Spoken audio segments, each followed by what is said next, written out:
Olá, meu nome é Amanda Oliveira e hoje eu vou falar sobre imunidade de rebanho. A aula de hoje faz parte do projeto ECO e tem como parceiros a Sala de Situação em Saúde da Universidade de Brasília e a PROEP. Por parte da Universidade de Brasília, por meio da Sala de Situação em Saúde do Departamento de Saúde Coletiva, essa estratégia faz parte do projeto IFES, que é um projeto de suporte das instituições federais de ensino superior à pandemia da Covid-19. Essas serão aulas ao vivo e aulas gravadas, que vão ficar disponíveis aqui no YouTube da ProEP. E para ter acesso a todas as aulas e saber quando tem conteúdo novo, vale a pena se inscrever no canal.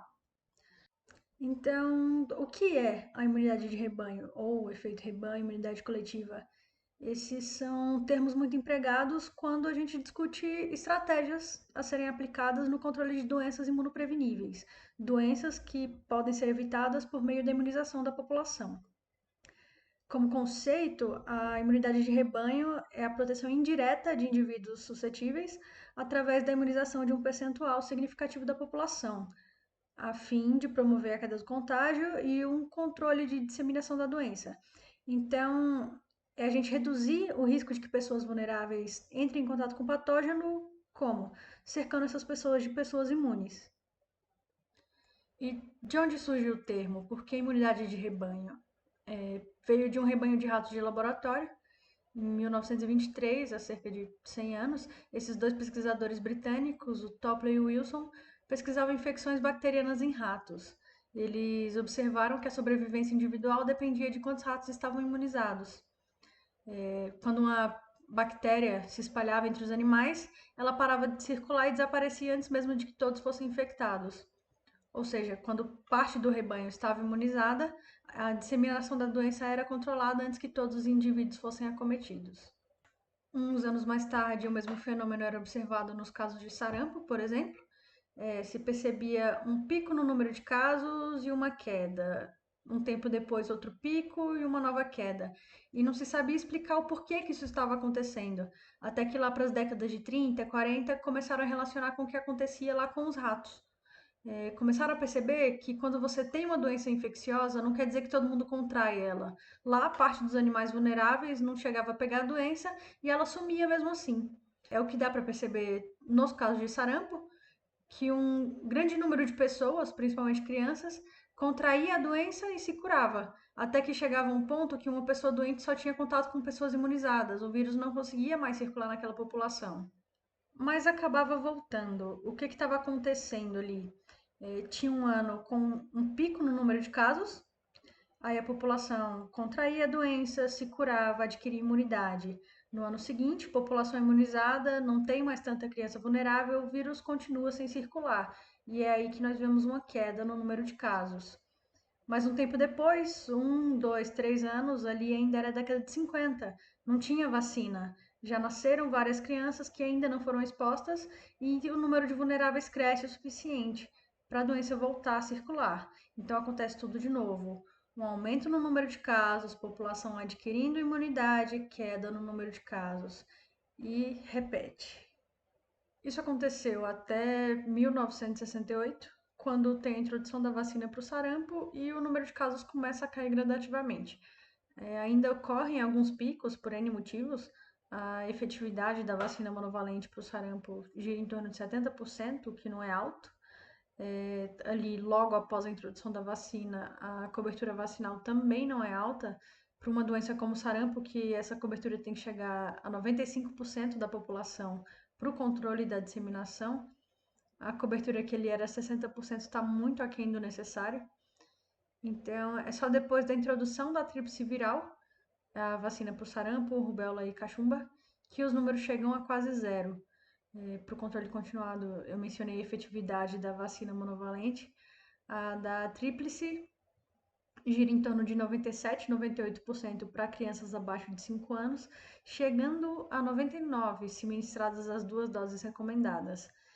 Para a cobertura vacinal, depende da população aderir à vacinação, o que tem diminuído com o passar do tempo. A gente está falando então de uma imunidade ativa, que ocorre numa população quando os indivíduos entram em contato com um agente infeccioso e o sistema imune é capaz de responder satisfatoriamente a esse patógeno. Esse contato pode ocorrer de duas formas. A primeira seria através da infecção acidental, que é a denominada imunidade ativa natural. Essa é quando há o contato do agente com o indivíduo e esse pode ou não desenvolver a doença. E a outra forma, que seria artificial, é através da imunização pelo contato controlado com imunobiológicos. O que são? São produtos que contêm formas do agente, seja ele inativado, seja ele atenuado ou fragmentos dele, como componentes subcelulares, toxinas, DNA, enfim. É esse contato, seja ele natural ou artificial, que faz com que o sistema imune do indivíduo, claro, partindo do pressuposto que há um sistema imune competente e que vai ter uma resposta adequada, faz com que esse sistema imune produza uma autodefesa, produza anticorpos, produza células de defesa, produza células de memória, que vão auxiliar na recuperação e numa infecção subsequente possam vir a neutralizar o agente, possam impedir a infecção ou fazer com que essa resposta seja muito mais rápida. Aqui de novo, aquele gráfico dos casos de sarampo do Reino Unido. No início nós vemos muito da imunidade ativa natural. É a população contraindo a doença, adquirindo imunidade. Naquela época eles chegavam a colocar crianças que ainda não tinham tido sarampo com crianças doentes para elas pegarem logo e criarem imunidade. O problema aqui é o contato direto com o patógeno, as pessoas desenvolvem a doença, têm os sintomas, podem ter as complicações. Tem também o problema da volta dos suscetíveis, digamos assim. Mesmo que seja uma imunidade permanente, os imunes são aqueles que tiveram contato com a gente. Quem nasce ou chega naquela região sem ter tido contato com esse patógeno é suscetível. Se cresce uma população suscetível, é um caso, uma reintrodução da doença. Os imunes estão imunes, mas tem toda essa galera que é suscetível e o número de casos volta a subir. Aí temos a parte da imunização artificial, que é o uso da vacina, dos imunobiológicos, para promover esse contato controlado do patógeno com o indivíduo, sem o desenvolvimento da doença propriamente dita, ou de uma forma mais branda. Tem a cobertura vacinal que está ali quase no 100%, não vai chegar a 100%, tem gente que não quer tomar vacina, tem gente que não pode tomar vacina, são imunossuprimidos, enfim. São essas as pessoas que a gente quer proteger, principalmente com a imunidade de rebanho. Então, mantendo o contato controlado de grande parte da população com o patógeno, temos mais pessoas imunes, temos menos suscetíveis, temos menos chance de uma reintrodução da doença, que foi o que aconteceu aqui no Brasil com o sarampo em 2018, por exemplo. Então, a gente sabe que imunizando parte da população é possível interromper a transmissão de uma doença, mas quanto da população? Foi na década de 70 que epidemiologistas matemáticos perceberam que a proporção da população que tem que ser imunizada para a doença parar de circular depende do quão infecciosa é a doença, depende do quão bem aquele agente se dissemina naquela população. Esse percentual, então, vai variar conforme o agente infeccioso, conforme as vias de transmissão, fatores ambientais e populacionais. O comportamento da população também influencia na disseminação do agente. E a conclusão é que é possível estimar quando se atinge a imunidade de rebanho. Acontece através de uma fórmula aritmética relacionada ao número reprodutivo, que seria o quê? Seria o número de pessoas que o infectado consegue contaminar. Como na imagem aqui, uma doença com um número reprodutivo igual a 2, uma pessoa infectada consegue infectar outras duas, que conseguem infectar outras duas, e assim sucessivamente. Para determinar o momento em que se atinge a imunidade de rebanho, é necessário considerar o número reprodutivo da infecção, o R, ou seja, o número de pessoas que um doente consegue infectar em uma população distribuída de maneira homogênea. O número reprodutivo, então, se dá pelo número básico de reprodução daquele patógeno, vezes o percentual da população suscetível àquela doença. O R0 é atrelado ao patógeno, a forma como ele se dissemina na população, quantas pessoas são infectadas. Um patógeno que se dissemina muito bem vai ter um R0 alto. E os suscetíveis são as pessoas que não tiveram contato com aquele agente. A ideia é que o número reprodutivo, o número efetivo da infecção, fique inferior a 1. Isso significa que cada indivíduo infectado gera menos que outro indivíduo infectado. A chance de transmissão é muito baixa e aí a doença tende a decair e desaparecer. Então, se colocarmos R igual a 1, se tem o percentual crítico da população, é onde se encontra a imunidade de grupo. Ao atingir esse percentual, não quer dizer que ninguém mais vai ficar doente, mas que a partir dali se controla a disseminação da doença. E a tendência é a sua erradicação, é reduzir o número de suscetíveis progressivamente até que não seja possível a circulação do vírus. O S da população suscetível pode ser dado pela expressão 1 menos I, onde I é o percentual da população já contaminado. Então, quando R igual a 1 e S igual a 1 menos I, a equação final indica o percentual da população que precisaria ser imunizado no momento em que a pandemia começa a diminuir. Não é que não haverão novos infectados, mas que esse número será cada vez menor. Colocando isso em números, seguindo o exemplo do sarampo, uma pessoa doente consegue infectar de 12 a 18 outras pessoas. É um vírus que circula muito bem pelo ar e ele é bastante resistente no ambiente. A proporção da população que tem que ser imunizada para ele parar de circular é bem alta, cerca de 95%, como eu já tinha mencionado. Para a Covid-19, o R0 é estimado entre 2,5 e 2,81 pessoas. Ele é muito menor que para o sarampo ou para a varíola com R0 de 7, por exemplo. E colocando esse número na fórmula, a porcentagem da população que precisaria ser imunizada para atingir o percentual crítico da população gira em torno de 60 a 64%. Isso, claro, não é exato, é uma estimativa que considera uma população distribuída de forma homogênea, estando todos suscetíveis, sem considerar comportamentos culturais, taxas de comorbidades, medidas de mitigação implementadas.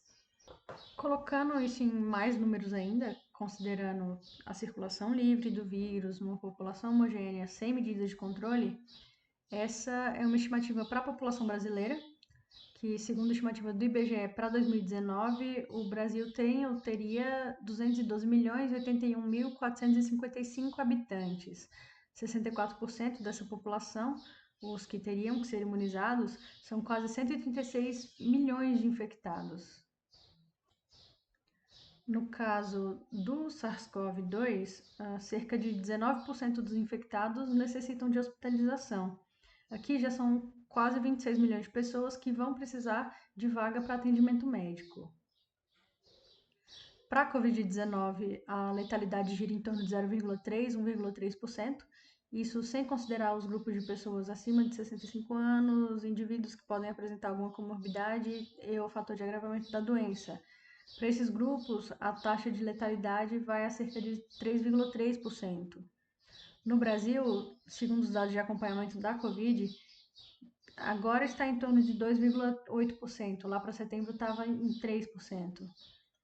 Ao final, são mais de 4 milhões de óbitos. Isso partindo do pressuposto que não houve um colapso da saúde, por exemplo, com um grande número de hospitalizações acontecendo ao mesmo tempo, sem capacidade de atendimento, o que levaria a um número maior de óbitos.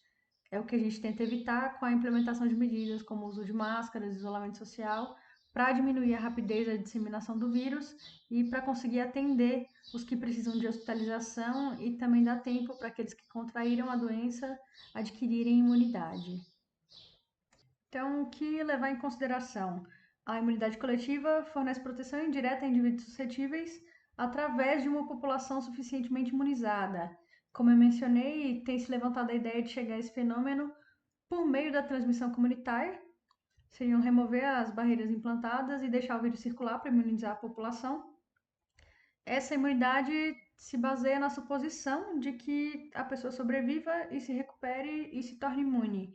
Essa noção da imunidade ainda não é comprovada. A gente sabe que para o SARS-CoV-2 existe um tipo de imunidade funcional adquirida.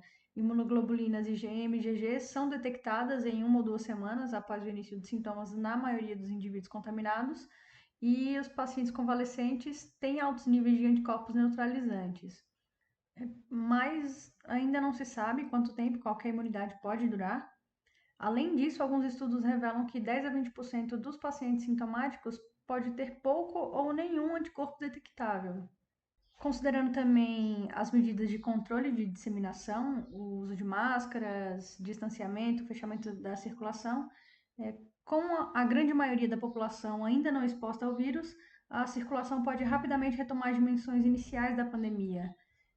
Pode iniciar uma segunda onda assim que as medidas de bloqueio de circulação forem interrompidas, como já é observado em alguns países como Israel, Estados Unidos e mais recentemente alguns países da Europa. Tem algumas regiões no Brasil, algumas cidades do Ceará, Manaus, em que a doença diminuiu a circulação porque já tinha bastante gente imunizada. Mas se reabre tudo, se retiram as medidas de controle de disseminação, é dar condições para que mais gente se infecte. Num bairro que está todo mundo circulando, todo mundo que tinha que pegar a doença já pegou, vai reduzir a circulação. Mas se retiradas as medidas, remove o isolamento, as pessoas que estavam em casa se protegendo vão entrar em contato com o patógeno e começa tudo de novo, igual acontecia lá com o sarampo. O que vai diminuir o limiar de exposição necessário para o controle da enfermidade não é o vírus, é o comportamento da população. É a gente se cuidar e dar tempo para que as pessoas infectadas desenvolvam a imunidade e permitir que os que necessitam de hospitalização recebam os cuidados adequados sem uma superlotação do sistema de saúde. O que eu quis dizer com tudo isso? A imunidade de rebanho é a gente proteger aqueles que não podem ser imunizados, é a gente controlar a disseminação de uma doença até que ela não consiga mais circular. A ideia de forçar essa imunidade, ou permitir a contaminação da população, é o que tem nos levado para um novo boom do número de casos. É só olhar aí os países que estão enfrentando a segunda onda agora, a maioria que optou pela flexibilização tiveram um número de casos duplicados ou triplicados em comparação à primeira onda. Nós já temos a expectativa, algumas vacinas se mostram eficientes, seguras, estão em fases finais de testes, mas no momento ainda é necessário enfatizar políticas que protejam os grupos vulneráveis e suprimam a disseminação do vírus. Estimular o uso de máscaras em locais públicos, o isolamento quando possível, planejar uma retomada de atividades com todos os cuidados possíveis. Se nós vamos conseguir chegar ao limiar da imunidade coletiva, só acompanhando para saber, só acompanhando os testes vacinais, os dados de soroprevalência que continuam a ser necessários para as autoridades de saúde pública, para a estimativa da taxa de exposição, para fornecer informação sobre a extensão da disseminação e também informação sobre a durabilidade dessa imunidade, a imunidade que vai ser adquirida assim que uma vacina esteja disponível, o que vai nos permitir, assim espero, alcançar a imunidade coletiva da forma mais segura possível.